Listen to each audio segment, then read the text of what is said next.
بسم اللہ الرحمن الرحیم۔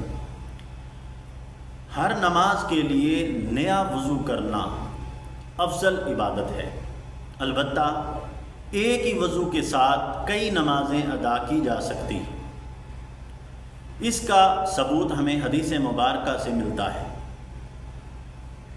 حضرت بریدہ رضی اللہ تعالیٰ روایت کرتے ہیں کہ حضور نبی اکرم صلی اللہ علیہ وسلم نے فتح مکہ کے موقع پر ایک ہی وضو کے ساتھ ساری نمازیں ادا فرمائیں۔ حضرت عمر رضی اللہ تعالیٰ نے عرض کی، یا رسول اللہ صلی اللہ علیہ وسلم، آج آپ نے وہ عمل کیا ہے جو اس سے پہلے نہیں کیا تھا۔ آقا علیہ الصلوۃ والسلام نے ارشاد فرمایا، عمر یہ میں نے ارادتاً کیا ہے۔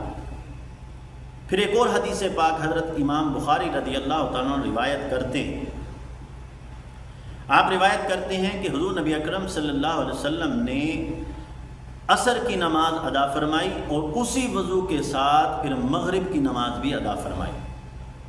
درجہ بالا حدیث مبارکہ کی شرح کرتے ہوئے حضرت امام یحییٰ بن شرف نووی رحمۃ اللہ علیہ فرماتے ہیں کہ جب تک بندے کا وضو ہے تو وہ ایک ہی وضو کے ساتھ، اور وہ وضو ٹوٹے نہ، تو اس وضو کے ساتھ متعدد فرائض بھی ادا فرما سکتا ہے، نفل بھی پڑھ سکتا ہے۔ تو پتہ چلا ایک ہی وضو کے ساتھ دوسرے فرائض بھی ادا ہو سکتے ہیں، نماز بھی پڑھی جا سکتی۔ لیکن شروع میں بات کر دی تھی کہ ہر نماز کے لیے نیا وضو کرنا وہ افضل ہے۔ اللہ رب العزت ہمیں عمل کرنے کی توفیق عطا فرمائے۔ والسلام۔